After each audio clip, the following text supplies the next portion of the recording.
Hello,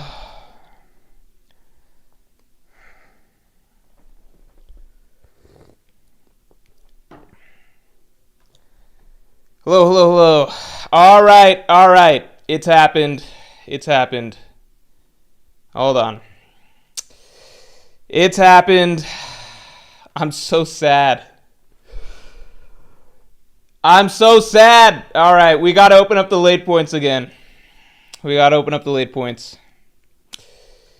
It's happened. It has finally taken place. Oh my god. Can't believe we've got to do this. So my hair's looking terrible. To rush a lot. Okay, let's do this. It's time to vote. I think it's over. I think you guys have gotten all the late points that you were looking for. Let's see. Hold on. Here we go. Let me do the ceremonious act of adding. I fought this for so long. I did so good for so long. All right, hold on. All right. Give me a second here.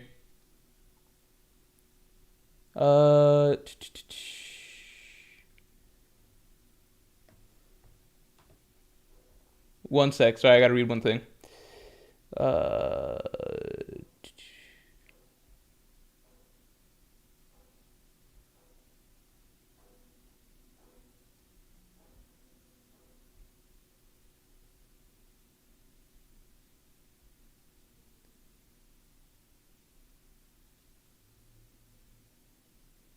Okay. All right. Makes sense. Anyway. Shit. Why is this sticking out so much? Okay. Here's the situation. First, let me pull up the point system. Right? That's what we're all interested in at the moment. Let's pull up the points. Hold on. Yeah, it's a super hectic day. Okay. All right, here we go. All right, to begin with, this is what we're looking at right now. Oh, God, what? What the hell?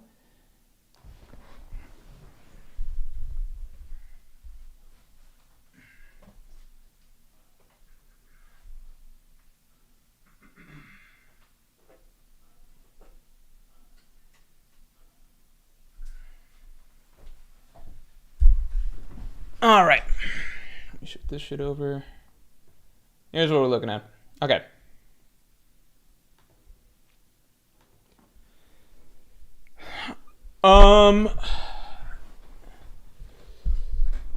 This is the current situation.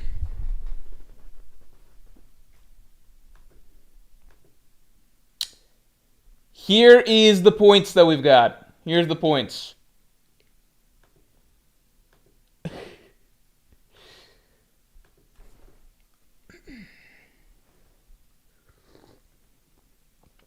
So, we've got 150 points accumulated. First, let me ask, do we want to vote today or not today? Do we want to vote?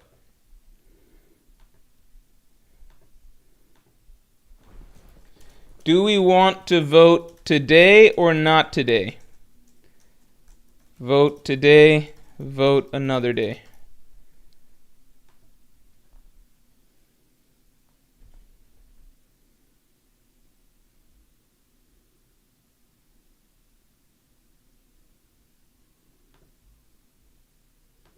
All right, the people want to vote today. All right.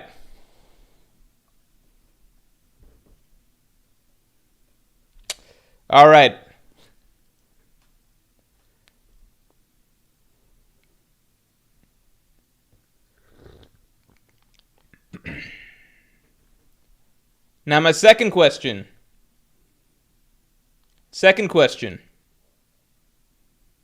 All right. Is what are we're going to vote today. I know we got a lot of supers. We're going to go through them in a second, but let's do the votes first. All right.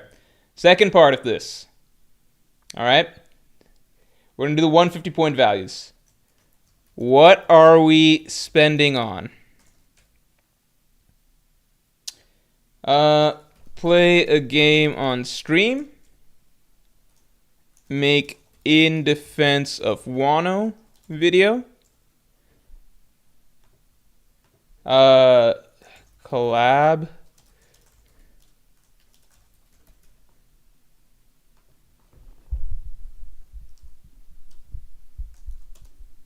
Collab with Jay and Murphy.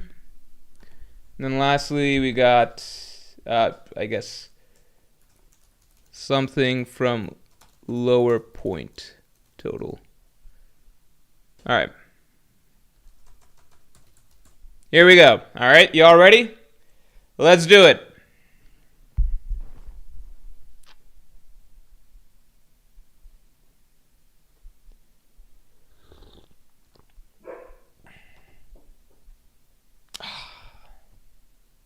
This isn't really close. All right.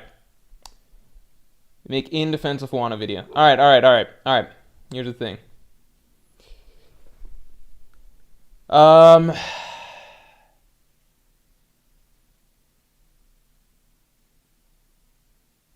Okay. I'm going to give you guys an offer. All right? Ready? I'm going to give you guys a revote option.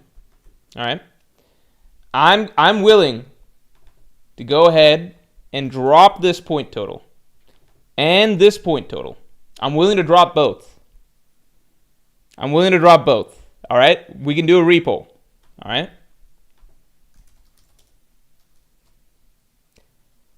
And then whatever happens with the results of the repoll, we're good. All right? I'm willing to stand with the results of the repoll. All right? But I want to give the people the option, okay? I'm not trying to, I'm giving you guys a deal.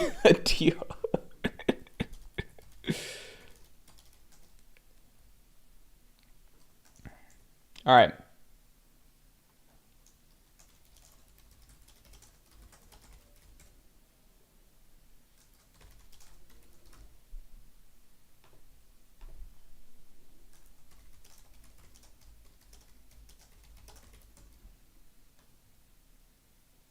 All right.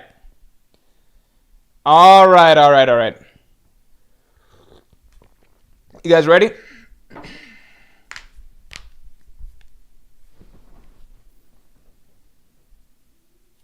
Who's ready? Who's ready here?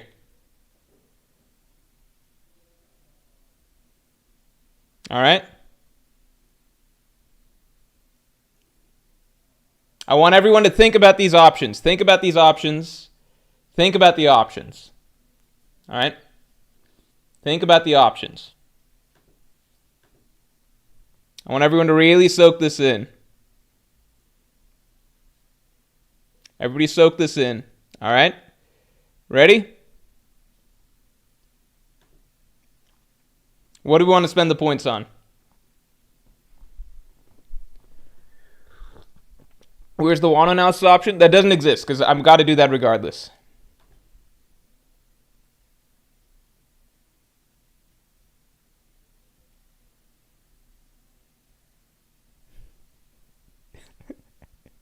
I shouldn't have made it so clear that the Wano defense video is the one I most don't want to do.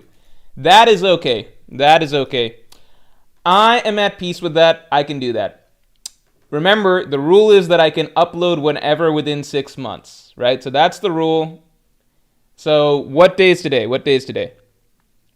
The bargain deal on the other two is over, by the way. So the bargain deal is over. We're bumping the other two back up.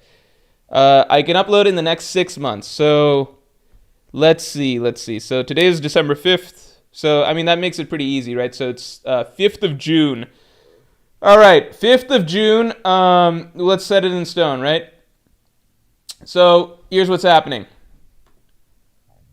We already spent, so the points have been spent. On this, so this is off the docket. All right. The current point total, it went up to 150, but is now down to 0. These guys spent it all. And then let's do a big thing here, very clear, visible thing. Current penalty. I'm going to make it red so people know it's bad. I'm not happy about it. Current penalty. Morge must make an In Defense of Wano video to upload by June 5th, 2026. All right, In Defense of Wano video to upload by June 2026. You know what? Fair. I am proud of myself for lasting as long as I did, because we were hanging on to a point for a long time, but nothing lasts forever. Okay. This is a tragedy. It's a tragic day. Not for you guys, for me. For you guys, it's probably a really good day. So I got till June 5th. And then what's my other thought here? Oh, I want to check one thing. Let me check dates for what? Hold on. What day is... Okay, cool. All right. I will find a window to upload it. What you even gonna say? The thing is, okay, like, I'll be very clear. All right, so first of all, the Wano analysis in the format that it's in right now, as far as it's gotten, it already has parts defending Wano. I don't just think Wano is bad, especially the more that I've had to write around it, the more that I'm like, okay, there's parts that I think are good, and then there's extra thematic stuff that comes out. So the true In Defense of Wano stuff, it's already in the Wano analysis. The Wano analysis isn't a video that's just shitting on Wano. It's a Wano analysis, okay? But that being said, if I were to do an In Defense of Wano video, I'm not promising, it's just an In Defense of Wano video. I'm not promising that I'm going to be sincere with all of my points. You guys will see what I mean when it comes out. But don't worry, there'll be a video that comes out for defending Wano. All right, we're never getting to 150 plus points again. You never know, because the thing is that before I really tightened up, because I was like, I don't want to get to 150 points. So I really tightened up, and I was on my game for so long, like months and months. I avoided doing this. I was on my game for so long. Now, naturally speaking, like, now it's just like, naturally, you're just like, it's just human nature, right? You're going to slack off a little bit more now, right? Because it's like, okay, we fought for a long time. We eventually went down. It's hard to keep that level of discipline every day from here on out. You know, like every stream from here on out. It's going to be hard to maintain that level of discipline every time, right? Because now it's just like, now I got a lot of leeway again. So I would say, don't worry, guys. I would not be surprised if you guys go back to accumulating late points more frequently. Don't worry about that. Don't you worry about that. The late point system will still be effective. All right, let's get into this shit. Tio Treviso, thanks to 2. I think the Sea Devil's Zoan form is saved for Blackbeard. Pio continued, since everything but Zoan form has been shown in Elbaf. I think we'll see it with Emu, but that's an interesting idea. But I think that we'll need to see it from Emu when he's defeated, and then Blackbeard might just look a little bit different in it than Emu did. Keenan, thanks, man. Thanks as usual for the long time support. Given the events of this chapter, do you consider Harold to be a noble fool like Odin? And if you do, who is the worst fool? I think Odin is the worst fool. I think Odin is dumber because, how to explain this? Odin at no point in his life shows any signs of intelligence. He's not an intelligent character at any point. Harold, because I'm a little biased because I just completed my video covering Harold. Okay, it's actually a video covering Harold and Rox. Let me just make sure that my editor got it and everything's okay. Hold on. Yeah, I just completed a video covering Harold and Rox. Okay, so even though I went into it, like, you guys know my opinion of Harold from before, right? I fucking thought Harold sucks. I still relatively think, how to explain? After going back through the flashback, I do appreciate Harold more. And I think I do like him more as a character than Odin, because I think I got to know and understand him a bit more than Odin. The way Oda wrote Odin was always a bit, like, Odin's a really cool character, but he's not a character where we really get, I think, a lot of dimensions to who he is. I think the most that we ever understand his inner thoughts is when he's essentially playing narrator during the Roger and Whitebeard flashback. But with Harold, I think you really see a very vivid character arc that takes place over the course of the beginning of his story to later, okay? So, with Odin versus Harold, right? They are similarly stupid in that they trust the bad guys, right? The difference is that I think that Odin, he, what do you call? The short version of what I can say is with Odin, JWP, thanks for coming through and gifting 5 memberships. I really, really appreciate it, man. Everyone in chat say shouts to JWP. Thanks for coming through, man, especially when I'm in a sense of especially when I'm in a sense of despair, as I am right now, at having to create an In Defense of Wano video. I appreciate you coming through, man. I appreciate you coming through. That's a nice pick-me-up. And people in the chat, you guys get to celebrate for 2 reasons today. 1, you got to cash in on the late points. 2, JWP just gifted several of y'all memberships, as he often does. So thanks a lot, man. So, continuing on. Yeah, so with Harold, right? There's a few factors here. With Odin, the jig was up, like, right from the get-go. Like, Odin literally confronted Orochi and was like, aha, you fooled me and lied to me and tricked me already, right? You've already done all that, right? Odin already knows that Orochi's a big lying whatever, right? So that's already done. That's already done, established, and everybody he loves has already told him that this is the case, right? Everybody that he loves and trusts, right? And then Orochi tricks him, and then he dances for 5 years and then comes back and was like, what? It was a trick? What the fuck? And it's just like, that's a fool me once, fool me twice sort of situation. So Odin is the bigger idiot, the bigger dummy, right? Harold was in a trickier... Also with Odin, ultimately the answer was he was supposed to stand up and fight for his fight for the country's freedom regardless, right? Right? That ended up being the answer, rise up, fight, whatever, right? With Harold, the answer was never rising up to fight. So Harold's hands were tied more. 1, Harold just fundamentally did not understand the government as well as Odin, obviously. Like, Harold could tell that there was stuff off about the government because there was that scene, obviously, where that world government agent, Harold, like, got pissed that they were hurting people and Harold got angry and everything like that. But Harold was forced to contend with the fact after that, like, his goal was making Elbaf be accepted by humans, right? That was his goal. And he saw that the moment that he fought back against the world government, because that happens earlier in the backstory, Harold actually does fight against the world government once when he sees them doing injustice, right?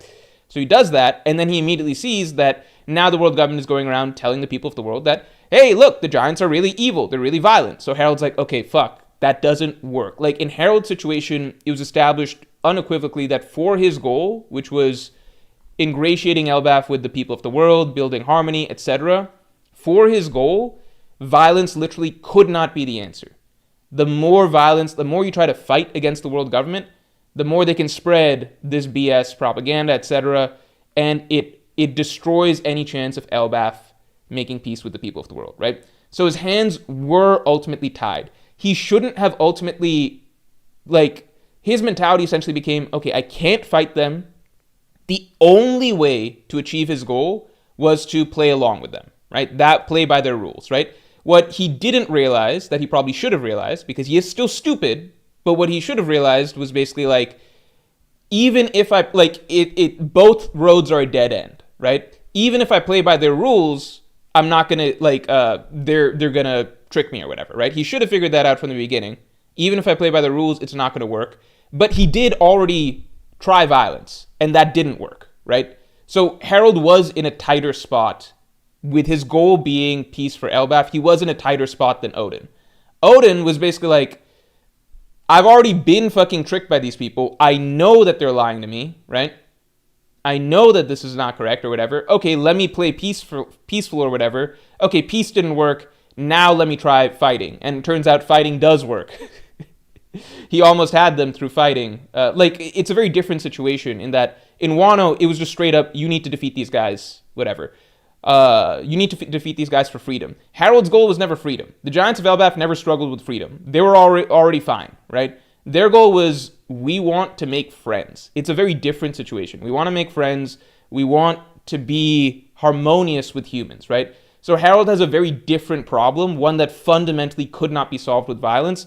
Odin's problem could actually have been solved with fighting, you know?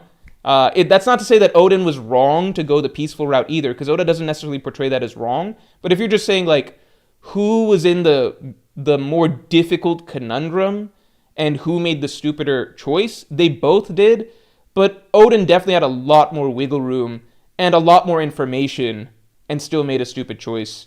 Whereas Harold really didn't have any wiggle room if he truly wanted the people of the world to embrace the Giants of Elbaf. He had to play by the world government's rules, because the world government are the ones who tell the people who is good and who is bad. They control the propaganda of the world. Does that make sense?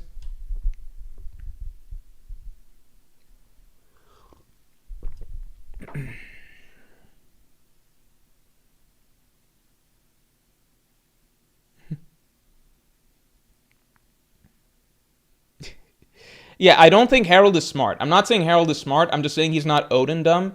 And the other thing about Harold in terms of like intelligence is that if you ignore the glaring lack of healthy skepticism when it came to working with the world government, if you ignore the world government situation, if we take that off the board, that one stupid bullheaded aspect of him, right? He's actually like a really fucking good king, a really wise king. Like, he went from being this dude that was just this violent gangster running around on the seas, like beating people up, to like, you know what? I'm going to become a master of trade and diplomacy. And he actually did. It's not easy.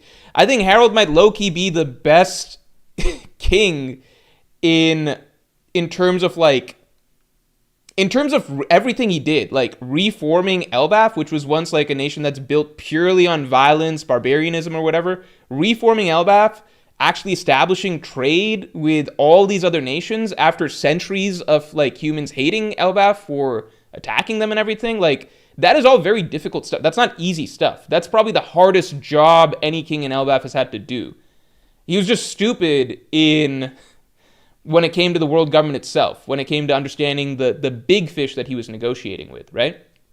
But if you just took that off the board, it's like, damn, this king is like it's so funny because it's like, you know what? It kind of reminds me of like if you follow the Mavs at all, like NBA at all, like Nico Harrison, right? It's just like, Nico Harrison was actually a very good GM before he did the Luka trade. Like, before he did the Luka trade, a lot of people were like, damn, the Mavs moves and everything like that have been really, really good. Like, they got Luka, and then they built around Luka really, really well. It was a work in progress. Like, 2020, I think 2023, they fell short a little bit, but then 2024, everything kind of pieced together, and the vision made sense with Kyrie and everything, and then they were like, they were in the finals, and then 2025, the team really came together. Like, he really put all the pieces together, and a lot of people had the Mavs as, like, second best odds to win the championship or whatever. And it's like, damn, Nico actually did good work with this team. And then he throws it all away. He's like, but now my signature move that everyone will remember me for is trading Luka Doncic. And it's like, oh my God, was he just an idiot this whole time? So I don't know, it's tricky. I actually like Harold now. Maybe it's just maybe you guys, if you watch my video next week, I think if you reread the flashback from the start, you gain a new appreciation for Harold. He was in a harder spot. It's just easy to forget in the week-to-week experience, especially because the story shifts to Rox's perspective. And once you're behind Rox's perspective, it's very much just like, all right, let's fucking do this. Let's take down the world government. Let's fuck up these celestial dragons and everything. And Harold's perspective it just gets so much less focus that it becomes really hard to have any sort of empathy for his situation or whatever. It's like, dude, get with the program. Like, join the Rox Pirates or whatever. But here, let me do where's my best characters in Elbaf? Okay, here is my new rating. I actually like Rox quite a bit after all of this. Hold on. First of all, let's get the stream likes up to 100 real quick. As I'm saying this, the very next comment from Carnage. Thanks, man. Harold, top 3 dumbest characters, and he isn't 2 or 3. I mean, we just talked about how I think Odin is definitely dumber, at the very least, but yeah, Harold is, that's the crazy thing. As I'm saying, he's not actually a dumb character in terms of everything that he achieves. He clearly has a lot of wisdom when it comes to political moves, diplomacy. Like, he accomplishes so much. It's just that it's things that we're told that he accomplishes. You have to be a really smart, really wise diplomatic king to, one, he united all of Elbaf, so he created join off the villages together. He reformed Elbaf's view in terms of, he reformed the culture internally. He built all this trade, education. He does so much. It's just stuff that we're told that he does. And the one thing that we really, it's like the difference between like show and tell. We're told that Harold does all that stuff. So in theory, he's a really smart, wise guy, right? But what we're shown, the only storyline of his that we're really shown in detail is him being like, oh boy, the world government, these guys must be awesome. Like, let's fucking roll with these guys, you know? That's the tricky thing with him. But here's where I'm at with Elbaf's characters, okay? Ida. Fuck. I don't want to knock down Scopper just yet. I'm liking Harold. I'm moving Harold up. Oops. I'm moving Harold up. That might be a surprise, but I think if you watch this next... I actually like Harold. It's hard to explain. I do like the character. I was shitting on him even as much as last week. It's just the reread of the flashback and thinking about him more. I do actually like the character. I like the character a good amount. Where do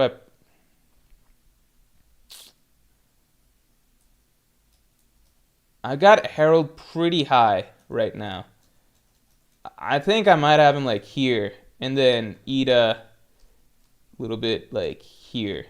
So I know this might look really crazy, but I like these characters. The core characters of the flashback, I think the storytelling around them is actually really, really strong. Scopper, I'll probably go back to liking once part of this is just like recency bias, so don't read too much into it. If you've followed this at all, you'll remember that I move characters around pretty frequently, just based on kind of who featured in recent chapters. Let's see, Shamrock, I'm moving up. I think Shamrock's kind of cool. Don't know why, we haven't really gotten that much of him, but I've been liking Shamrock.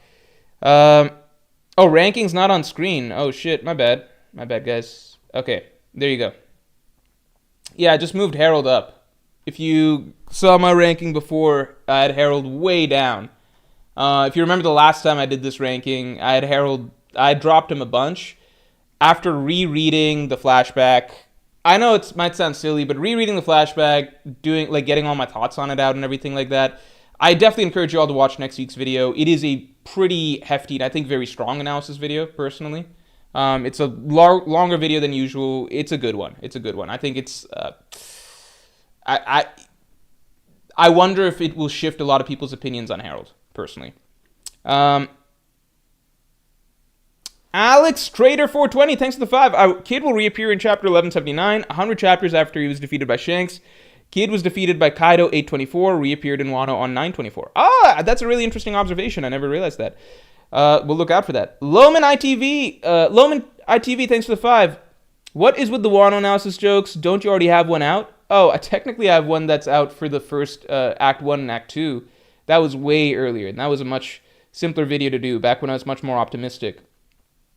What's funny is I remember when I got that analysis out, that was at a time that people were really low on Wano, because opinion on Wano was actually very low at the end of Act 2.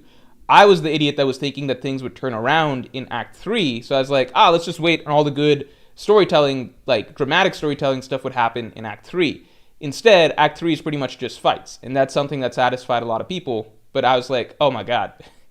Okay, so we're missing all of the actual dramatic storytelling that should have gone actually in Act 2 in retrospect, right? Ignore the raid fail stuff, right? Ultimately, I want actually some good dramatic storytelling. So I remember I was actually giving a big pass to Act 2 for not having really strong emotional character storytelling or anything like that. I was like, no. Everybody wait. We're going to get that in Act 3. And you'll see a lot of that in my Wano analysis back then. I remember that there was a lot of negativity and boredom with Act 2. People were saying that this is not... there was a lot of general malaise about Wano Act 2 and not a really good rhythm, I remember. But I was just remember being like, no, this is just setup, and then we're going to get some actual good, emotional, classic One Piece dramatic storytelling in Act 3. Turns out, no, we should have, that wasn't going to happen. Act 2 is where we should have gotten that, and then Act 3 should have been fights, but it is the way it is. Arvin J, thanks for the 5. Who wants to bet Mort is going to drop the In Defense of Wano video before the actual Wano analysis? No, I'm not going to drop the In Defense of Wano video before the actual Wano analysis. So this helps give me a solid deadline that I need to get that out first. Goomba Boomba 593, thanks for being a Yonko tier member for 38 months. In Defense of Harold video, more needed right now, to be honest. Didn't like it with Oden, don't like it with Harold. I actually think that Oda did a much better job with how he handled Harold's shit than Oden's. Oden's is actually really bad. The saving grace with Oden is Oden's boiling scene, and the boiling scene I think is so strong that it trumps a lot of people's memory of like how dumb the previous shit was. But I remember I genuinely remember the Oden, the chapter where Oden gets tricked by Orochi as being one of the all-time worst One Piece chapters. And that was, you have to go back, you can watch the Wano reports from back then, my chapter discussions and stuff from back then. That was at a period of time that I was still a staunch defender of Wano. I was a staunch defender of Wano for a long period of time, even during its lows, because I strongly felt that, okay, things are going to turn around. Oda's still waiting for, he's going to inject, a dramatic low point and stuff, and then we're going to get some classic One Piece storytelling. So I was a staunch defender of Wano. What really happened was kind of the reverse, which is like, as Wano's climax began, a lot of people were like, okay, well, what really happened was like, as Act 2 and the early parts of Act 3 were going, there was generally a lot of criticism of Wano, while I was a staunch defender, because I believed that things would be fixed by the end of Act 3. Then Act 3's climax began, and there was lots of fights and stuff, and then people were like, okay, we're liking the fights, we're digging the fights, we like Wano now. But that was the same, but that was where things flipped, where I was kind of like, if this is just all we're getting, then I'm not really a fan of this arc. I don't like this arc if we're just skipping to the fights without any of the dramatic juice, right? So, the Oden flashback, I remember was a period of time where, like, the Wano arc in general was, people loved the Roger and Whitebeard stuff, right? But in terms of the overall storytelling of the Wano-centric stuff, I remember there was generally a lot of, like, skepticism of how good is, like, a lot of critiquing of the arc during that period of time, okay?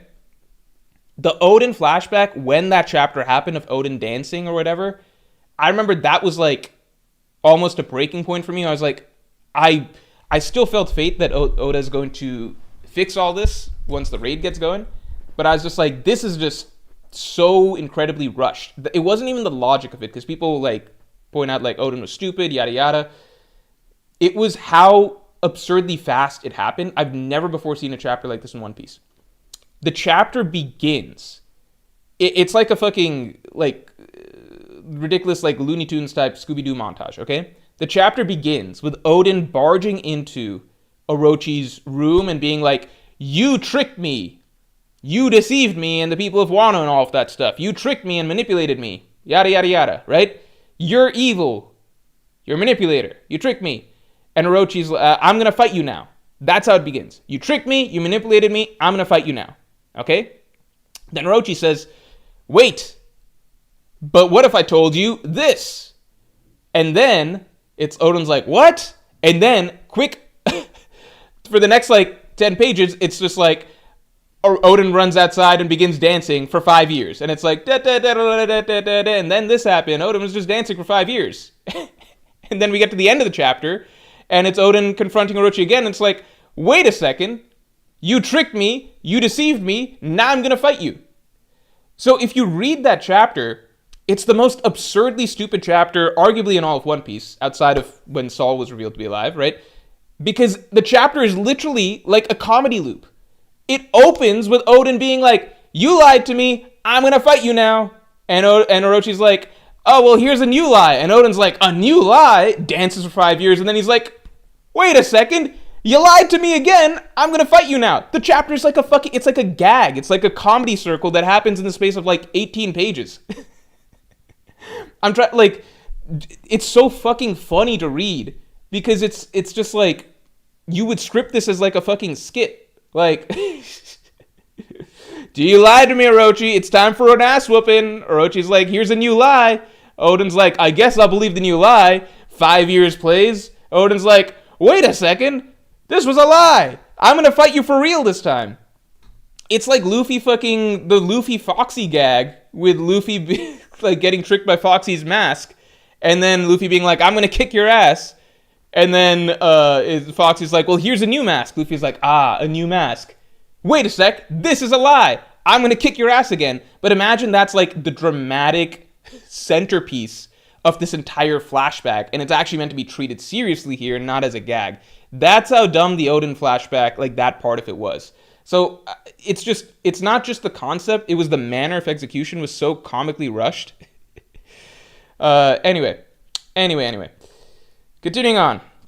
Let's get the stream likes up to 100 real quick. Let's get the stream likes up to 100.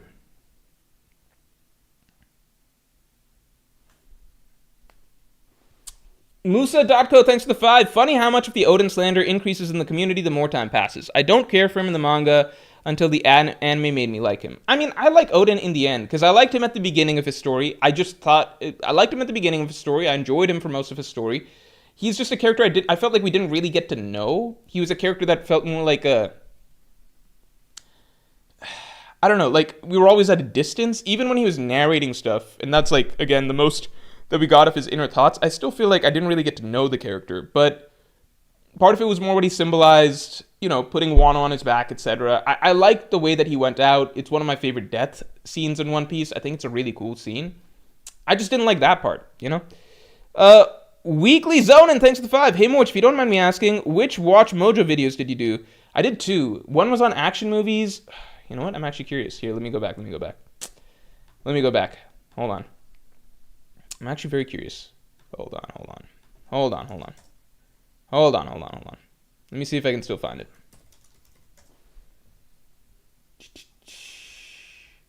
Okay.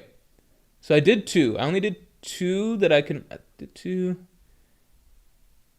Okay. So one is here. Okay, what is top 10 action movies of all time? And then the other is... Whoops, hold on.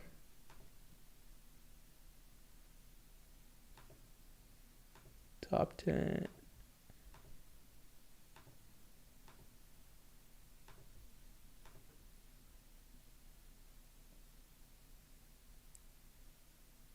Oh, man. Okay, hold on.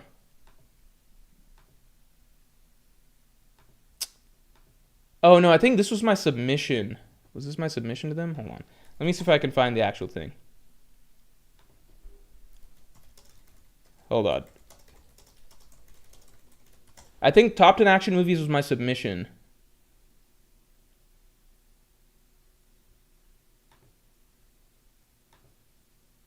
Yeah, that was a submission to them. So my actual thing for them, I need to find. Hold on.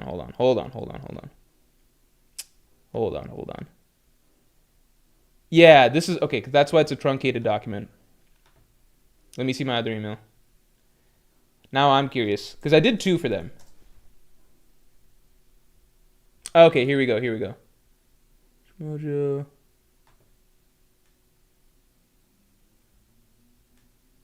Oh, no, this is the policy.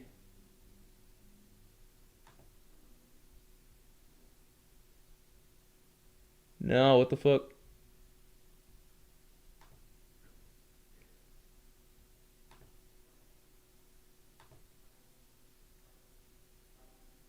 Oh my god.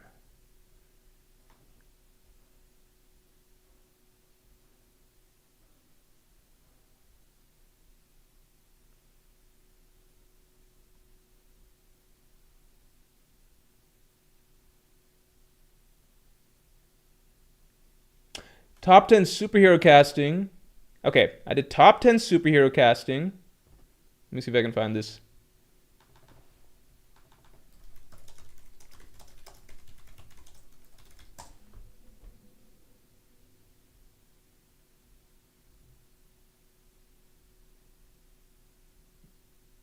Top 10 worst superhero castings. All right, I need to sift. Because there's a lot of I have a lot of emails from them, and a lot of them are basically spreadsheets. All right, let me sift, and I'll get back to you basically next. I'll get back to you on Monday as to the ones that I did. But I know I did two, and there were two that I wasn't proud of because it just feels like the way that they make you do it is basically, it's like they want you to, it's not your original thoughts. They want you to compile other people's lists online from other articles. So you kind of compile a bunch of lists, and then they want to get to things that are kind of like common consensus. So they have you compile the lists, and then you do sort of like an aggregate thing. Like you kind of average out, like, okay, most people are saying that like this list has this movie at number 2, this list has this movie at number 4, this list has this movie at like number 1, so it all averages out to about this. And you kind of like compile it all, and then you basically send back like, okay, this is what the overall data seems like based on these sources that I looked at. So I would not be surprised if nowadays ChatGPT could do a lot of the Watch Mojo stuff, because most of it is just like, it's literally just compilation stuff. My Matrix is basically complete. Oh, this is not the Matrix the movie. It's my Matrix that I sent them.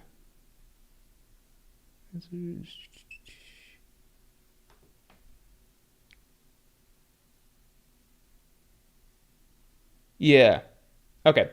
I will sift through this and go down memory lane a little bit potentially over the weekend, and I'll get back to you. But I remember it just wasn't, one, they didn't really pay well, and two, it was kind of like a joyless experience because you're not really doing your own opinions. It's more so just aggregating other people's opinions. Thomas Davis 1340, thanks for being a Yarn Coach member for 31 months. If your Emu Devil Fruit video is true, then Blackbeard can't be the final villain. It would mean Luffy has to beat Emu. Blackbeard can't take his Devil Fruit because it'd be repeating powers. That's why I'm thinking it's the other way, where I think Luffy may not be the one to defeat Emu. I think Emu might be defeated through a team effort, with Blackbeard being the one to finish him off. And then Blackbeard's got the power now, right? And so it took a team effort to defeat Emu originally, but now Blackbeard has the power, and now Luffy's going to be the one to defeat Blackbeard. So Luffy only fights that power once, right? It's not weird for other characters to fight Emu wielding the Sea Devil power, and then Luffy to fight Blackbeard wielding the Sea Devil power. It's not repeating a fight there. Musa Dako, thanks for the 5. I like characters making stupid decisions. Maybe I can relate on some level. My best friend hates stupid characters, and he's the smarter one. I think with Harold, most people would forgive him more if it wasn't for turning against rocks. I think that's the thing that really,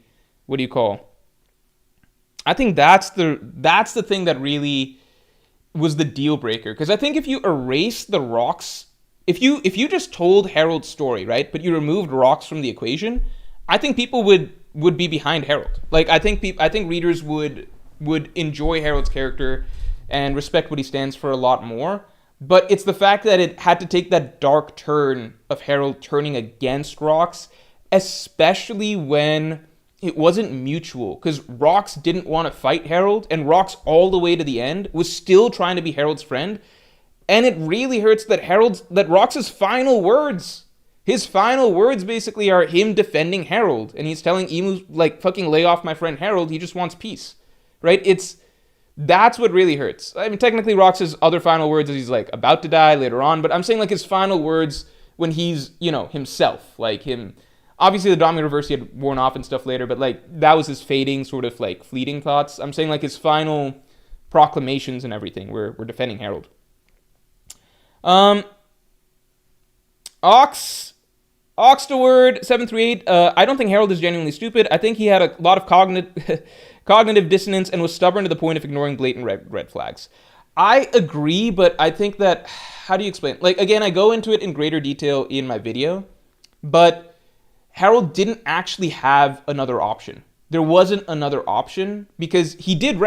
it's not like Harold didn't realize that the world government did bad stuff. He did fight against them, right? He did fight against them when he saw what they were doing. But he also saw that if you fight against the world government tells basically everybody in the world that you're violent and you're evil. And that's the one thing that Harold's trying to fix, right? So it's kind of just like, look, if you're Harold, right, and your goal is this, right? Your goal, it's like the illusion of choice, right? Your Harold, your goal is basically, I want Elbaf to be accepted by the people of the world, right? I want it to be a harmonious, peaceful society, and I want it to be accepted by humans, right? I want us to be able to bond, right? So then the two choices are like, okay, to get there, right, you got to go through the world government either way, because the world government is the gatekeeper to people's opinions, right? So one, you could fight the world government, right? You could fight the world government. Hey, with Rox's help, maybe they would have even overthrown the world government, right? But if you go down that route, humans are never going to view giants as peaceful, right? It's going to be viewed as basically giants just trampling over humans. Because remember, the key is the people of the world do not know the world government is evil. They don't know the world government is evil. They weren't all like rooting for Whitebeard to overthrow the world government. Most of the people of the world think the world government is fine, right? A lot of them realize, right, like especially islands that are outside world government control and everything like that, they face the brunt of what the world government actually is like. But for most people in the world, it's shown over and over, the propaganda runs deep, right? So if you have the Giants of Elbaf destroying the world government, that's not like, woo, we're liberated. It's like, fuck, the fucking Giants of Elbaf, they went so far, they fucking destroyed our government. They killed all of our leaders. They murdered them. This is worse. That would make human-giant relationships worse than they were in the previous centuries. It's actually the Giants even going further, at least from the people of the world's perspective, right? Remember, the only reason revolution is going to work today is because the world government is about to go mask off, right? They're about to start a great cleansing. That's why revolution is going to work today. That's why everyone's going to band together or whatever, right? But back then, that wasn't the case. That was not the case. People weren't like, the vast majority of the people of the world would have just viewed the Giants of Elbaf as being evil if they destroyed the world government, right? So that doesn't work, right? If your goal is, I want to be friends with the humans, right? Fighting against the world government doesn't work, right? So the other option is playing along with the world government's rules, okay? Option A is just a no. It just fundamentally does not work. There is no option C. There literally is no option C. I would love for you to tell me what the option C is, but the story does not present an option C, right? There's no door number 3. So Harold, for better or worse, has to go along with the world government's rules. Because the world government is basically like, yeah, they're the gatekeepers to people's opinions, right? They're the gatekeepers to, can we accept the people, can the Giants of Elbaf be accepted, ingratiated into the world, actually build community, yada yada, right? You can only go so far without the world government's approval, right? You destroy them, you destroy all good, destroy them, violence, it's not the answer. It destroys all goodwill with humans, right? You gotta play by the rules if you're gonna get progress, right? So it's kind of like, even if Harold realized somewhere in the back of his mind, world government's not good, there's no other option. You can only play with you can only like fucking negotiate with the party that exists, right? So it's not like, it's obviously stupid, and he probably bought into it too easily, right? And he's like, I'll just do whatever, I'll be your servant, yada yada, right? He should have seen some twist coming, but at the same time, not working with the world government isn't really an option either if he wants to get to his goal. Does that make sense?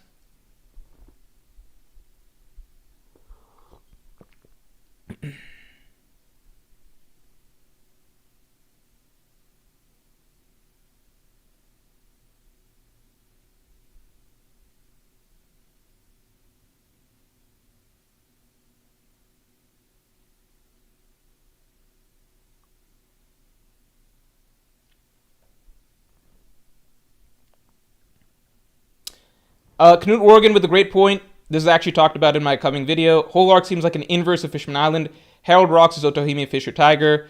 Loki and Luffy Prophecies, Adam and Eve Tree, Usopp and Sanji Dream Islands. The Otohime Fisher Tiger point is talked about in this upcoming video that comes out this next week, with Rocks essentially representing Fisher Tiger, Harold representing Otohime. But the twist on Otohime that Oda goes with this time is that whereas Otohime in Fishman Island, the whole idea is that she's very weak. Otohime is like the weakest human possible. She's written to have frail bone, not a human, obviously, Fishman. The weakest, Otohime is maybe the weakest character in One Piece because she has literally like paper bones and easily gets damaged or something like that, right?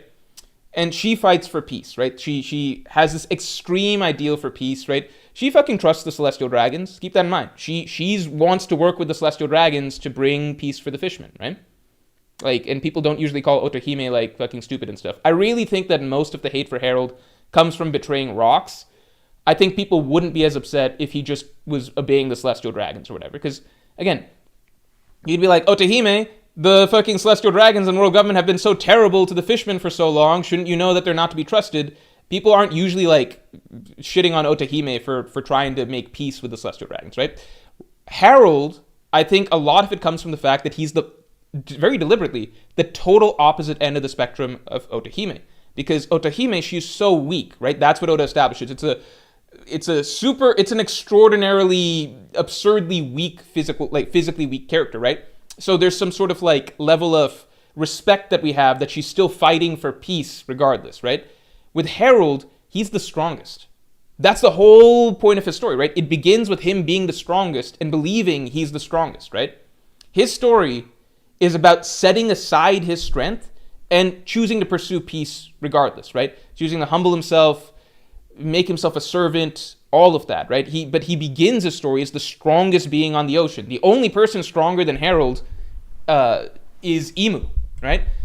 There was Rox who was tied with him for, like, a brief span of a couple decades or whatever, or a decade or so. But outside of that, Harold's been the strongest person that he knew of for, like, half a century, like 80 years, 100 years or whatever.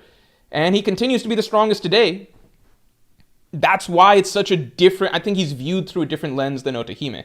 I think that and him betraying Rox is the big thing, you know?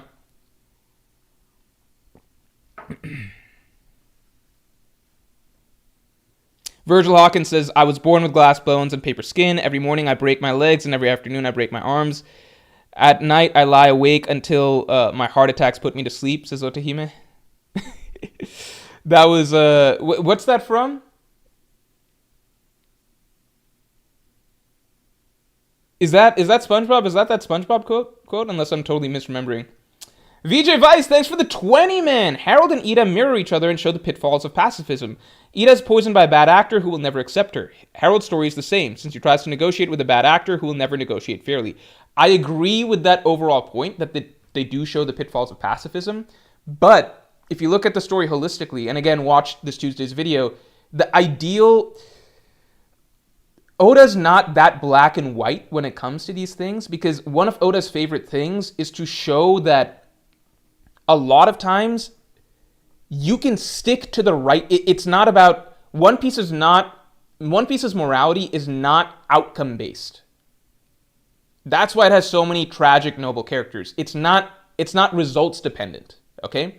Because if you go back through the story, you can, like, it's actually a constant where, especially in flashbacks, you have characters who are deeply committed to a certain ideal or principle to the point that it's their undoing. But that doesn't inherently mean that the ideal or principle is incorrect. Does that make sense? Like, that's been the case since day one. It's like, Bellemere, you fucking idiot. Why did you have to say that you have a family? Why couldn't you just say that, like Nami and Nojiko, they're hidden away? Why not just say, I don't have a family? But she couldn't bring herself to say that she doesn't have a family. Why? Because family matters so much, it fucking got her killed, right? Does that mean that family is not the sacred value in One Piece? Or that, I don't think Oda's even suggesting that Bellemere was wrong to say that, right? It's a bit more complicated. I think Oda loves the idea of characters who, you just keep going through the story, right? Haralook, his kind heart got him killed. He went all the way up to Wapol. Like, this is not the first time that kindness gets a character killed, right? Trusting the bad actors, right? We've seen fucking stupid-ass characters before. Harold's not the first, he'll not be the last. Haralook runs all the way up to Drum Kingdom to go cure Wapol and everything like that, when everybody in the kingdom knows Wapol's a giant piece of shit, right? And he gets killed for it. But Haralook is happy. And you are not supposed to take away that Haralook is wrong for having a kind heart. Having such a kind heart does ultimately get Haralook killed, but Oda just likes this idea of characters who are so deeply entrenched in a sort of value that it is their fate, like their greatest strength is also their fatal flaw. Does that make sense? This is nothing new. Again, I think a lot of the hate for Harold is just that, like, specifically that it's the world government who we at this point we hate so much that we're just like, anybody who's like actively working for them or something like that, it's just like irredeemable. And I think more so it's the Rock's betrayal aspect, like Harold turning against Rox. I think if you remove the Rock's betrayal, then Harold's story becomes a lot more palatable, and I think it's in line with pretty much every other tragic character that we see in One Piece. Like, so does that make sense? It's kind of like, even in the modern day, you see so many characters, fucking like Sanji, right? No matter what, I'm not going to hit a woman, right? How many fucking times does that get you in trouble? It's like an unreasonable principle, but Oda's not really shitting on the principle. He's simultaneously putting it on a pedestal while pointing out why it's illogical. Does that make sense? Oda is also ultimately, you got to remember, an author that values emotion over logic. So he can acknowledge that characters are acting illogically, but he sort of puts forward the notion that, like, at the end of the day, trying to do good things and trying to be a good person and staying to your ideal in some sort of grand, poetic manner matters more than always doing the smart thing. And that's largely why, like, characters like Blackbeard, who will always do the most pragmatic thing, right? The most intelligent route. They're not bogged down by these sort of principles or ideals. Yeah, he's going to have a lot of success, but Oda's kind of like, karma's going to catch up to him one way or another. Does that make sense? It's part of the beauty of One Piece. Again, I think people are more so holding it against Harold. Like, does that make sense? What we've seen with Harold here, the ideal being his undoing because it's stupid, it's not new in One Piece. And we've seen characters who are actually just as stupid many a time, and we actually love them. With Harold, I think it's more so that, like, it's the Rox situation, because we also really loved Rox, and Harold did something that most other characters wouldn't do, which is, like, sell out his friend. Not sell out his friend, but, like, turn against his friend, you know? Grizzly Adams, thanks for the 10. Do you think Big Mom was trying to replicate Rox's plan for Harold and Galila, but with Loki instead? It was her info network that was looking for them. That's true. That's very, very possible. That's a really good point, man. I think that's a really good point. It's definitely possible. It's hard to say. I wonder if we'll get some insight on that as Loki's part of the flashback begins, but I don't know how much time we're going to get to spend with Loki's flashback. Also, let's get the stream likes up to 100 real quick. Carson Cock, thanks for the 5. Definitely Harold was strongest currently in the world, and you didn't know there's a power that can control you. From his point of view, what was the worst that could happen? So there's a lot of things that I think are really, really interesting ideas that I'm saving for this next Tuesday's video, but I'll share a little bit here, right? I think a lot of people don't get Harold's perspective because Harold and the Giants of Elbaf are an anomaly to the rule that every other character in the One Piece world is placed under, which is that One Piece, what would you say the conflict is at its core, right? What would you say is the core conflict of One Piece if you're to sum it up, right?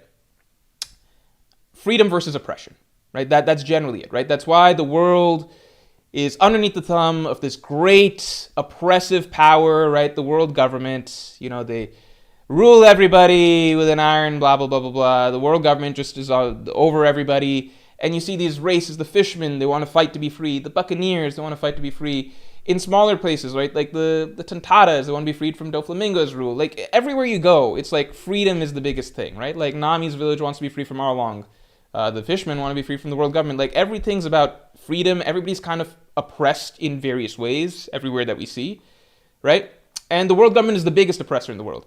Harold and the Giants of Elbaf, it's hard to understand their story and get behind them because they are the only characters in the story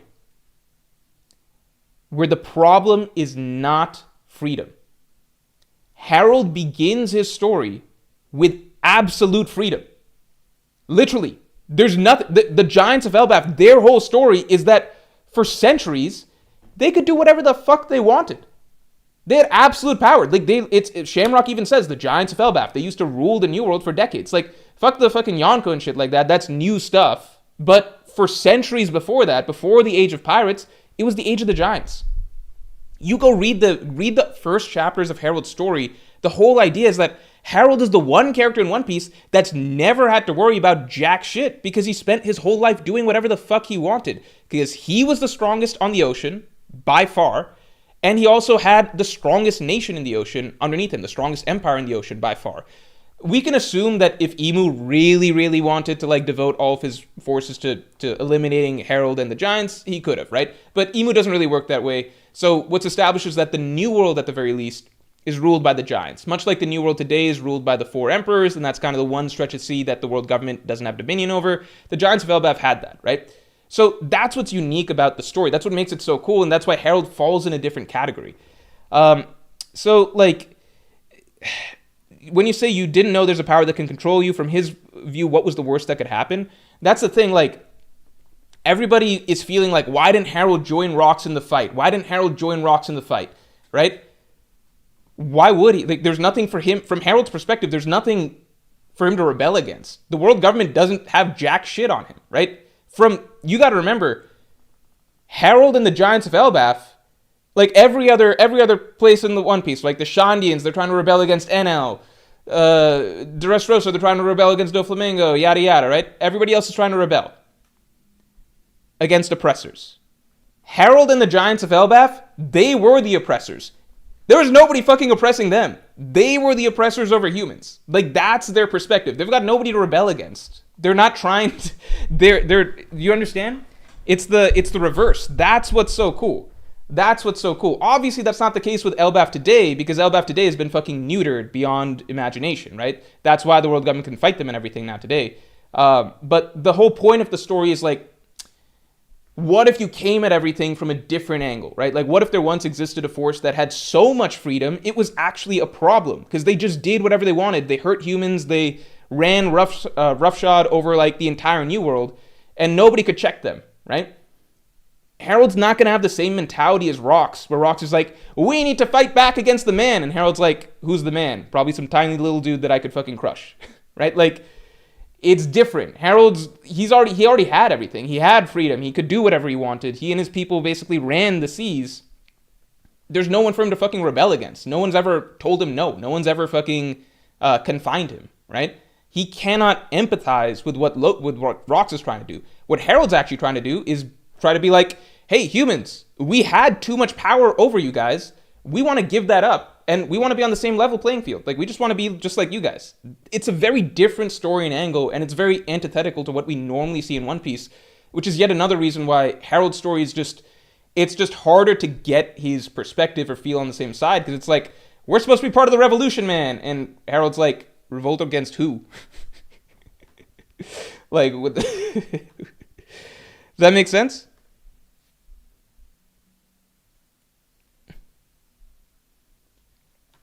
It's just a very different angle. I think it's cool. I just think that Oda shot himself in the foot a little bit in terms of reader perception the moment he had Harold, like, actually actively fight against Rox. Because it's just like, you know that we're not going to get behind that man. Like, you know?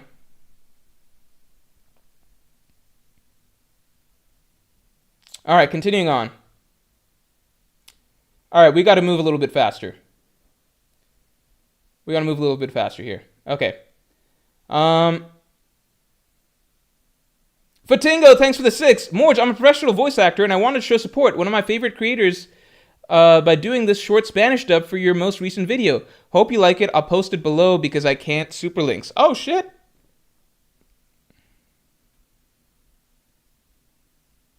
Fatingo, do you mind posting that again? Thank you for doing that, man. I appreciate it. One Piece fan 74, thanks for the 10. I think Shanks dueled Mihawk in order to get recognized by the Gods Knights. The Gods Knights are shown to protect the Marines, and Mihawk was the Marine hunter. Shanks only became well known after they dueled. So, yeah, maybe that's possible. I could see that being possible.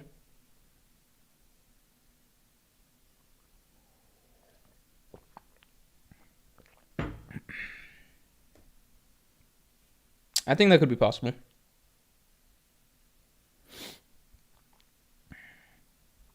How's Arion 132? Thanks for the 5. Unrelated to the chapter, but I keep thinking that John DiMaggio would go hard as Rox in the dub. We're never gonna get like those superstar castings for One Piece, but yeah, that could be a good one. Nathan Kagoro, thanks for the 2. What did Rox lack that doomed him to fail? How do I explain this? Lots of times in One Piece, right, like these flashback characters, them going down is not supposed to really show them having done the wrong thing. Again, like Corazon died because he was so committed to his love for Law, right? It's not supposed to show that Corazon was flawed necessarily in terms of like he's missing some key component. It's meant to show that like the difficulty of sticking to the right path, if that makes sense. It's meant to show the burden of coming with that, but usually sticking to the right path and dying for it, the idea is that you didn't ultimately die or fall flat or whatever, because by doing so, you were able to inspire somebody else who will later on carry on your will to succeed in some manner where you failed, right? Rox didn't do anything wrong in the end. He made the right choice, which is giving up his ambition for love of his wife and child, right? He threw it away, threw everything he prepared, and went in guns blazing into God Valley, where from the start he said, I know this is probably going to be the end of me, right? This is not smart. I know this is going to be the enemy. He didn't do anything wrong. What Oda's just showing with Rox is that sometimes it's a true sense of tragedy. He didn't do anything wrong. He did everything right. And he got nothing for it. He does save Eris and Teach, but the key is that Blackbeard doesn't get to see Rox's sacrifice. He doesn't get to fully understand what Rox did. And so Blackbeard grows up with a not properly inherited will. He inherits Rox's will, but without understanding the actual noble values that Rox represented. So all of that's explained in my video that I actually did very recently. I think it's a good analysis video on Rox, why it's like the most dark death in One Piece, but at the same time why it's genius writing. To Pio Treviso, thanks to 5. If Joy Boy gets tricked by Emu like Odin got double tricked by Orochi, that would literally be the most disappointing thing in One Piece history. Well, get ready, because if we know anything about Joy Boy, it's very possible that he might have Luffy-level intelligence, which would make him actually the easiest character to trick in history. Grizzly Adams, thanks for the 5. That panel of young Harold and Ida is 4 layers of flashback. Yeah, that's actually kind of crazy. That's true. We're getting flashbacks within flashbacks within flashbacks here. Momans101, thanks for the 5. When did the Giants commit their sins? First, second world, or pre-Rock/Roger era? Would be great if the story shows what they did. Show, don't tell. That's the biggest thing I've got with Oda's handling of this whole flashback. I think we would be so much more behind Harold's efforts if Oda had shown us all the atrocities that the Giants did, right? If he had shown us just how bad and evil they were, then I think we would understand more Harold's deep commitment to fixing all that, right? But when you just tell us that, okay, listen, the Giants were really bad back in the day, and he tells us that repeatedly. The Giants were really bad. They did a lot of terrible stuff, but then all you're showing us is Harold fucking bootlicking or whatever to make amends and reparations for what they did in the past. We're only really experiencing the modern day, right? And it doesn't help that the Giants that we met are, like, today, very friendly people, right? Dory, Brogy, Oimokashi, stuff like that. We're just told over and over that, like, but back in the day, these guys were the most fucked up people in the world, right? That's where I think the falling is here. I think it's possible that Oda maybe thought that the Elbaf Giants wouldn't seem redeemable to us if he'd actually shown Harold killing a bunch of people on an island, like it's implied like Harold used to do, right? Or if he'd shown Dory and Brogy and the giant warrior pirates committing some genocide or something, like it's implied that they used to do, right? I think Oda might not have felt like he's got enough story time to really make a redemption arc really hit there. Let me check one thing. All right. One Piece, One Life, thanks for the 5. Yo Morge made a video a few months back about Kobe's Conquerors Haki potential and why he definitely has it. In my opinion, interested to hear your thoughts on him. I think Kobe probably is going to be a Conquerors Haki type user. I think that we're headed in that direction. Let's get the stream likes up to 150. I think, because the thing I got to remember, I try to keep in mind, is that Oda's ultimately always going to value like what he views as good character writing over power scaling stuff. So I remember when Kobe did that big honesty impact move or whatever, I and a lot of people like myself, our immediate gut reaction was kind of like, fucking Kobe's using Advanced Conquerors Haki? Because we're just coming off the back of Wano, right? Like, Conquerors Haki is very new. Luffy's gone through so many extreme difficulty fights, crazy battles in the New World, etc., and even he only just unlocked Advanced Conquerors Haki while fighting fucking the world's strongest creature, right? So it feels really, really rare. And Kaido's telling us only the strongest people in existence can use it. The only people we really saw using it before were Roger and Whitebeard, yada yada. And we can get behind, okay, Shanks has it, okay, Garp has it and stuff. But then, like, it feels so anomalous for fucking Kobe to have it after we haven't seen Kobe do jack shit. The last we saw of him fighting was, like, him getting one-shotted by Luffy pre-time skip. So it just feels kind of absurd. It's like, okay, is it fucking rare and really important? Or can any fucking dude just get it or whatever, right? I don't know if Honesty Impact itself was Advanced Conquerors Haki, but it's clearly some crazy display of Haki, and Kobe clearly displays the type of character that would be typical of a Conquerors Haki user in the long run.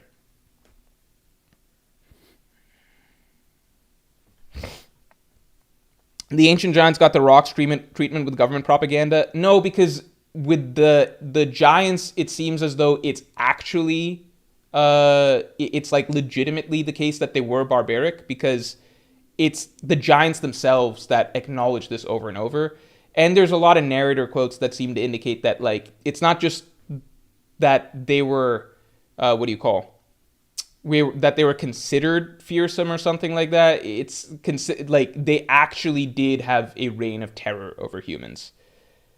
Like the Giants of Elbaf, it's literally explained that their culture was one of violence, right? It was one of violence. That's not like world government propaganda. It literally was that. We're skewed today because the Giants today are so fluffy and sweet, but it's kind of made clear that they just didn't used to be like that in the past. Sakul, thanks for the 5. Ida and Saul planted the seeds for Usopp reinvigorating the warrior spirit.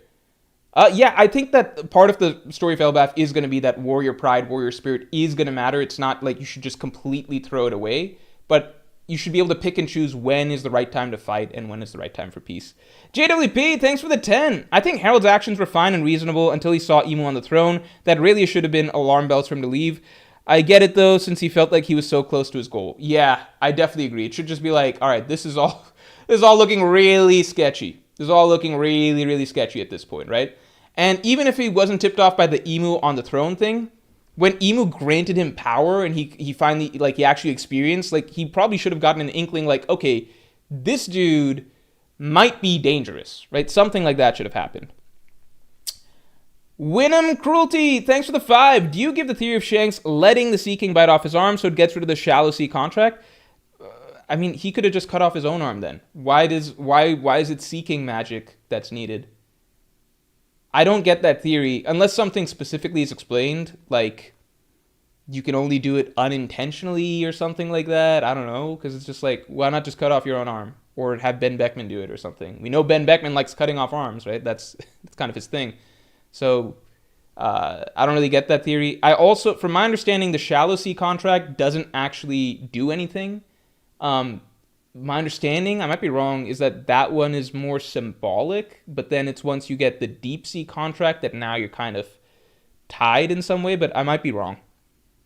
Musadako, thanks for the 5. What's your criteria for a character being your favorite? Me, it's personality type more than them being competent, free-spirited type, and badass like Garp. Yeah, but here's the thing. I feel like, so you said Garp, for example, right?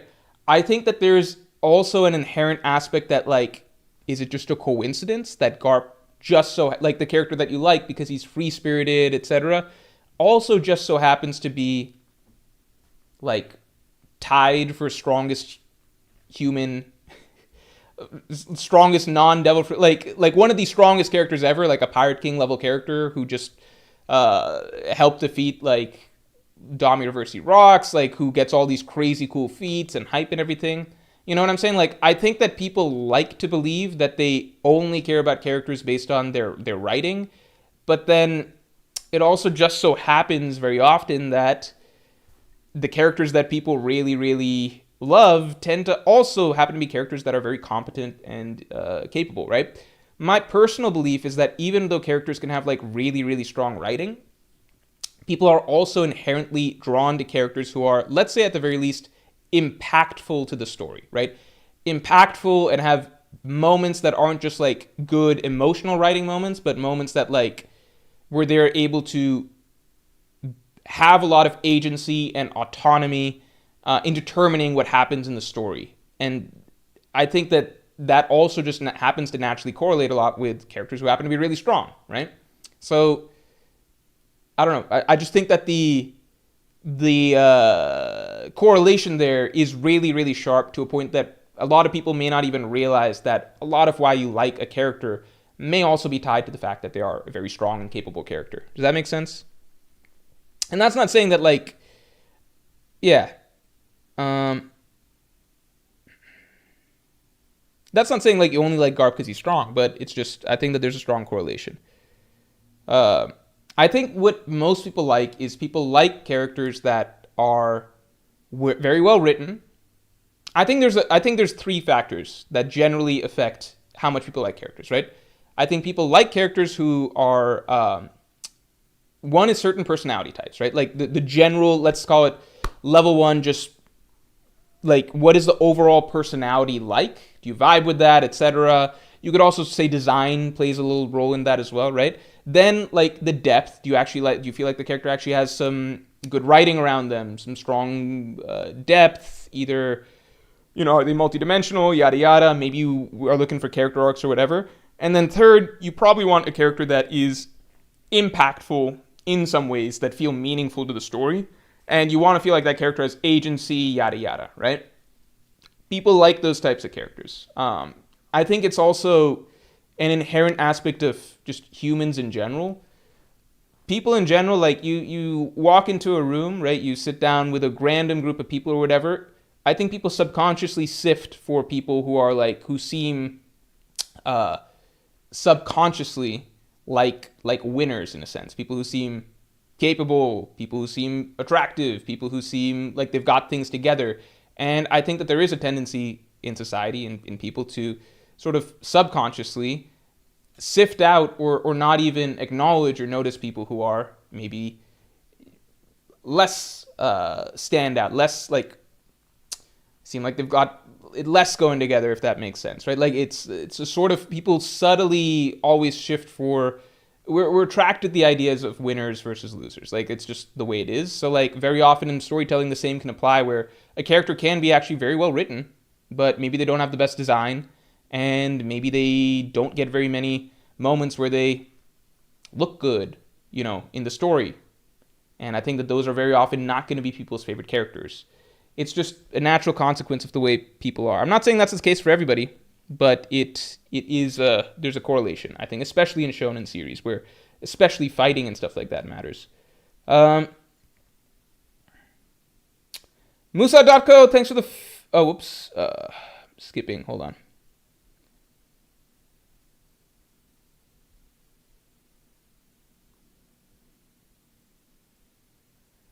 Julian Reed 6030, thanks for the 5. I think someone is summoned to the castle, likely along with another Holy Knight, which is where he gets traumatized by Gaban. Sommers is. Maybe, but I think it might just be a not explained thing. Maybe Sommers just remembers Gaban from the God Valley incident. And he's like, oh no, Gaban, that's the guy that's like comparable to Rayleigh. Let's get the stream likes up to 150 real quick. Justin, thanks for the 10. He lays the groundwork for Elbaf's future, but his hatred for the past blinds him to the risk of surrendering to the Sea Devil, highlighting the theme of the balanced ideals. So, Justin, you were actually the voice of the people for tomorrow's chapter review, so I actually do already address that somewhat in depth in tomorrow's chapter review, but I do agree, and I do agree that there is an idea here being pushed about the balancing your ideals and tempering them to some degree. Dare Boppler, thanks for the 2. World government could have just sent Harold to beat most Yonko. That's true. But the thing is, Harold, his rule at that point in time was that he is fine being used as a tool, right? He himself is fine being used as a tool, but not Elbaf. He's not allowing Elbaf to fight, right? And the one thing we know is that you cannot beat a Yonko just by your lonesome, right? Because then by that logic, it's like, well, Mihawk's a Shichibukai. Maybe they could have made a deal with Mihawk to go fight one of the Yonko or something like that and take them out, right? Just because Harold himself is, let's say, at the very least equal to or greater than a lot of the Yonko, right? That doesn't mean that Harold himself can go solo a Yonko empire. That's just not the way things work. The Ultimate 21, thanks for the 5. Fun chapter. I recommend you to try end of year or arc end recap of some stream clips. Moments like your Odin rant would be gold to revisit for every arc. That could be fun. Actually, I think that's a really good idea because I want to take a bit of a vacation for like the last week of December and not upload a video. So maybe that's a good idea to do in the meantime. I like that. Thanks for bringing that up. Here, I'm actually going to make a note. Here, hold on. Do video on end of year stream recap stuff. Highlights. Thank you for that idea. I appreciate that. Fanatus Uwus, thanks for being a Yonko tier member for 6 months. How in the world did they take out a Domireversity Herald with Fodder, Baby Big Meme victim, and Figarland victim? I think that my personal guess is basically just that Herald is able to fight the Domireversity for some period of time because he's fighting it right now, right? And so it might just be like a clean headshot that Loki's able to get. Random guy, thanks for the 10. Hey, Morge, why do you dismiss the idea of new gen like Kobe, Sabo, and Law becoming top tiers by end of story? Characters jumping several tiers in strength inexplicably is nothing new. For example, Wano, Law, Marineford, Croc. I think that that's true. I think that you're right. Maybe I'm too resistant to that idea. But one thing I'd say is that Sabo and Law inherently cannot reach Yonko level because they're not Conqueror's Haki users.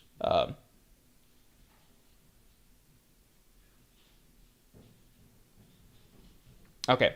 Yeah, they're not Conqueror's Haki users. I could see Sabo and Law basically being as strong, like capable of taking out admirals or some shit by the end of the story, but like Law in particular is really bad at Haki. I could see Sabo being comparable to admirals because Sabo's already very good at Haki, just like admirals are very good at Haki. And Sabo's got a Logia fruit that's a fairly strong fruit, much like admirals do, right? So like I could see Sabo end of story reaching that level, but he doesn't have Conqueror's Haki. And he's not written in any manner similar whatsoever. He has no moments that are similar to a Conqueror's Haki user, right? There's no moments for Sabo where he does something that's like, whoa, that guy's got like Conqueror's Haki energy or anything like that, right? There's nothing really like that. He's not written like that, right? Law is a step further in that he's just got a good fruit. He's just got a good fruit. He's not good at Haki. He doesn't even do black coating on his blade or anything like that. He just doesn't. He's just like a toddler when it comes to Haki. Even like admirals, as far as we know, even though they don't have Conqueror's Haki, they're very, very, very skilled Haki users. Like, there's strong hints that Aokiji, Akainu, even Kizaru are Future Sight users. There's strong hints of Marineford because they do a lot of things that are characteristic of Future Sight users in Katakuri. And it's pretty much established that they are advanced armament Haki users. They can do the multiple levels of advanced armament Haki, right? Law is not even close to that. So for Law to be capable of fighting admirals, there's just no mechanism, right? Because it's like, well, yeah, characters do jump a lot in strength, but the characters who we've seen the biggest jumps for, right? Luffy, Zoro, I guess you could say, I don't know, Yamato or something. Like, they're all characters that are able to just awaken advanced Conqueror's Haki, right? Kobe is the one tricky exception. Because Kobe, I don't think we really know where he's supposed to be at before his Haki awakening and after, so I don't know. I think we'll just wait and see.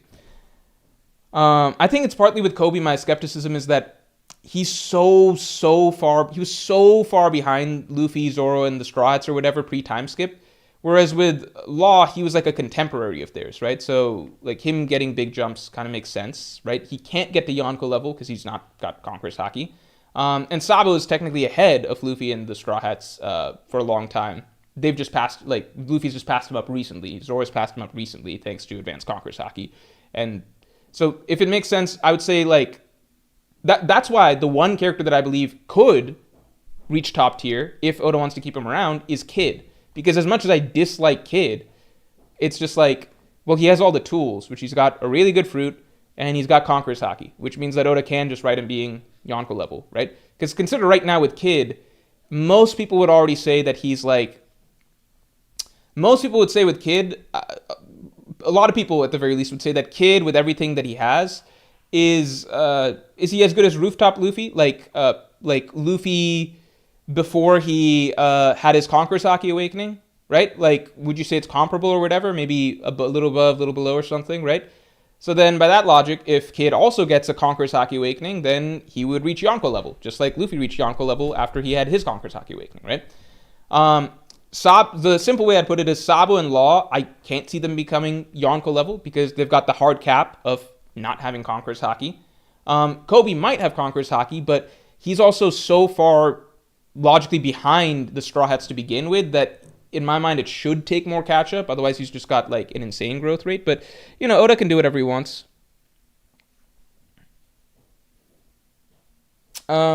Musad.co, thanks for the 5. Well, maybe if Rox built real bonds with his crew, like telling them about his family, maybe they might have come back to save him like Roger's crew. Maybe, but I would say flip side, like how many people in Rox's crew are even good guys? I think it's just fucking Whitebeard, maybe fucking Gloriosa or Stussy or something like that, I don't know. Like, you think if Rox built a bond with Wang Zi, then Wang Zi wouldn't fucking betray him and shit? Or like Ganzui? It's just in their nature. Kaido and Big Mom fucking betray each other. They stuck around. Like, Kaido and Big Mom, keep in mind that they don't show up at the end out of loyalty for Rox necessarily. Kaido wants to test out his fruit, and he sees something cool to fight. Big Mom wants to fight Kaido. So she comes in swinging to fight Kaido, right? Whitebeard was the only good dude in the crew. So you could argue that another failing of Rox is that he just prioritized building as much strength as possible ASAP rather than actually vetting character, right?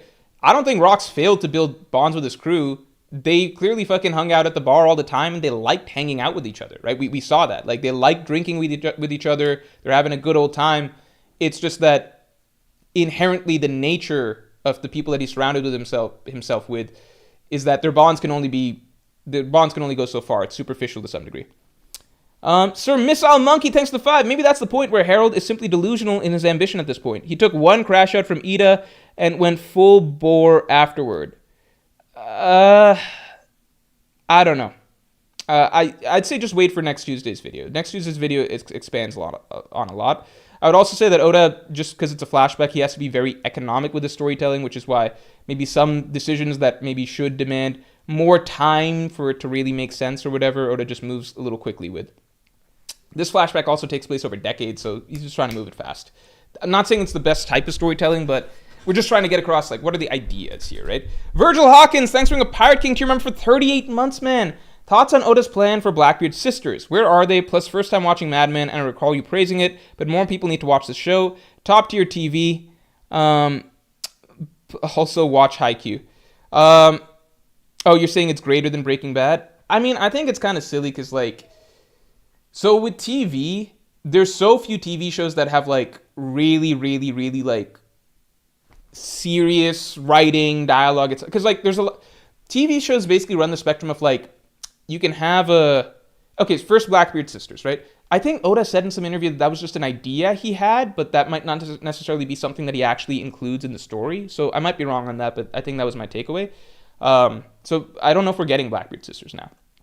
Now, as for Mad Men, when it comes to movies, right, there's so many movies that are put out constantly that you can kind of put them in genres, obviously, and it's like, okay, well, that's like a fucking action movie or whatever. We're not putting it in the same category as, like, The Godfather or something. Like, it's fundamentally different. With TV, there's something interesting that's different, which is, like, you have TV shows that are, like, a lot of TV shows are, like, very much about, like, plot, right? Like, this isn't groundbreaking or anything, but it's just kind of like, with TV shows, there are so few shows generally that just have really, really high quality that it like, people stop focusing on the genre or whatever. So, like, Breaking Bad, very high quality show for a lot of its run. Its entire run. Sorry. Game of Thrones, really high quality show for a lot of its run. Mad Men, really high quality show for a lot of its run. These are all very different genres, but because it's TV, it's kind of just like people step back and are just like, well, these are all high quality shows, so we're all going to treat them with the same lens, right? And not really paying respect to, like, well, is this a drama? Is this more about the gripping plot? Is this more about the fantasy and action? With TV, it's more like the standards get a little bit looser because it's kind of like, it's slim pickings, right?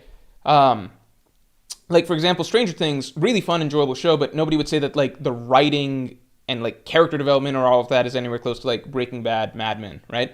So TV shows that actually have really, really tight writing are so few and far between that you kind of end up lumping together a lot of things that have no right being lumped together, right? Game of Thrones drastically different than fucking Mad Men, drastically different than Breaking Bad. Yet at one point, all three of them were running, and it was all just like, whoa, these are like three of the best shows out there, or whatever, right? Sopranos, same thing, right? So when you're like Mad Men's so much better than Breaking Bad or whatever, it's almost an unfair comparison because like Mad Men's focus is entirely on purely character writing, dialogue, like just focused on like subtle drama and stuff like that. Breaking Bad does phenomenal character writing. I would argue even better acting than Mad Men, yada yada. Great dialogue and all that, but it's also trying to tell a very fast-paced plot with all sorts of twists and turns and action at points and like, does that make sense? It's not really fair. It's kind of like if these were movies, you wouldn't even be comparing them. You'd view Breaking Bad as like, well, that was a really cool suspense crime thriller, and then you'd view Mad Men as more like that's like an Oscar bait type thing. Does that make sense? Like, so with TV, I don't. You could view Mad Men as better if you're just valuing like purely character writing, subtle writing, maybe large ensemble cast acting or something like that, etc. But if you also add in just like sheer entertainment value, I think Breaking Bad goes up some spots as well, you know? J05, thanks for the 2. Why didn't Emu just touch Harold? Contract's inefficient. I think Emu doesn't like getting his hands dirty. I think he prefers having people show up into the throne room and be like, yeah, do this, you know? I don't think... We might find out some limit to Dami Reversi, but Emu also might have just found it easier to get Harold to do what he wants out of Harold's own like willingness to submit over time, rather than force the Dami Reversi on him. Who knows? Julian Reed 6030, thanks for the 5. Kobe can probably use advanced Conquerors Haki, but not consciously like Zoro. I think Honesty Impact was a bloom, but he wouldn't be able to do it again on a whim. Helps the scaling. Yeah, I think that's very possible. That's probably a good assessment in my mind. Moose.go, thanks for the 5. I liked Garp when people considered him old and slow. His recent strength is just bonus for me. My all-time favorite is Onizuka. I'm more into the archetype. Yeah, but again, even when Garp was considered old and slow, everybody was gassing, like the whole world gassed him up as the hero of the Marines, and he was still doing crazy shit. Like, the first, like, serious punch he throws is in the war when he hits Marco, and he's the first and only person who's able to damage Marco without using Seastone in the story, right? First and only person on screen to damage Marco. All the admirals had their interactions with Marco in the war. None of them scratched him. Garp throws one punch, and it's kind of like, okay, this guy's clearly badass. You know what I mean? Hachinosu, Garp does all sorts of crazy shit. Opens up with Galaxy Impact. It's not like Garp is like ever portrayed as some weak character. He's hyped to all hell from the beginning. It's just in the modern day, he's hyped even more, you know? JWP 7176, thanks for the 5. Watched the VOD for the main character stream. Thought it was great. I'm sorry, Morge. Run from it, dread from it, but Law will be a main character. I think it's possible. That was a fun stream to do for sure, because it helped me get some of my thoughts together about the future of the story. Dare Boppler, thanks for the 2. If Odin and Scabbards can beat Kaido, so can Harold. Yeah, but it's about the Empire.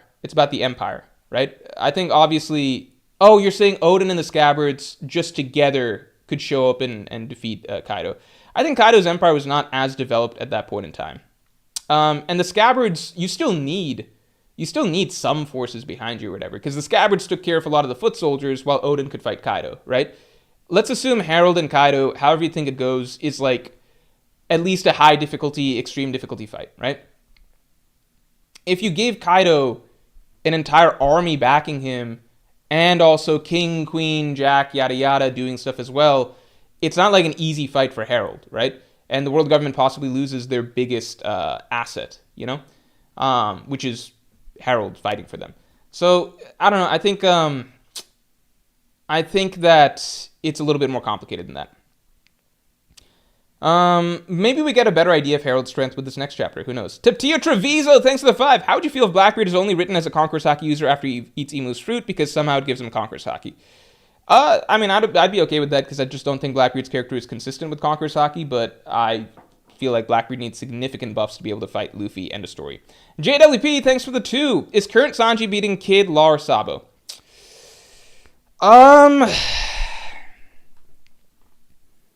I would say probably on...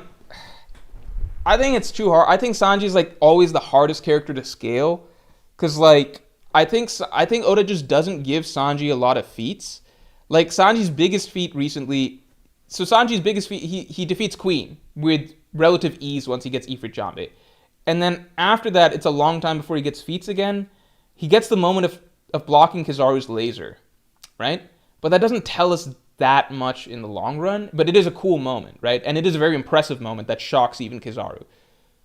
Other characters just have what Oda doesn't give Sanji that much to scale off a lot of times, but then once we get to a certain point in the story, what Oda will do is like he'll establish that Sanji is still in the same, like he's not far off from Zoro, right?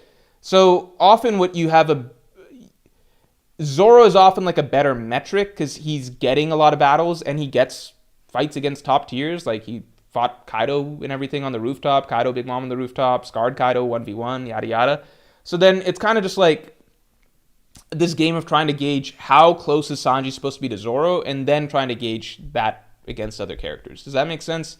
So that's why I think it's difficult, because it's just like Kid, Law, they get fights against the Yonko. Law gets a fight against Blackbeard 1v1 even. So there's just more data to go off of. Sabo, he had his whole thing against Fujitora, right? Sanji's clearly very strong. And I personally consider Sanji to be in the first mate tier, personally, right? After what he did to Queen. Again, once Sanji got Ifrit Jambe, Queen was light work. Once he got Ifrit Jambe, right? So then it's just like I need to see more of Sanji being against a top tier to be able to understand like where is he supposed to lie. Because at the moment it's either just like either you think Sanji is like really close to, I don't know. It's hard. It's difficult. I don't think Sanji. I don't know if Sanji's necessarily supposed to be above Kid, Law, and Sabo. I feel like maybe not, but I feel like Sanji's also a character that can surprise us a lot. Musa.co, thanks for the 5. Wano analysis talk. Lostlander, wait for next Tuesday video. We just need the poster plug and we can cross the Mord stream bingo for today. Did you just ask for a poster plug? Okay, this is serious. This is serious business. This is serious shit. All right? This is not a joke. This is not a joke. This is the most insane deal that we've ever done. Why did this fucking... Oh my god, I gotta tell people to change this on the side. Okay. No, it's not the chopper tee. Forget the chopper tee.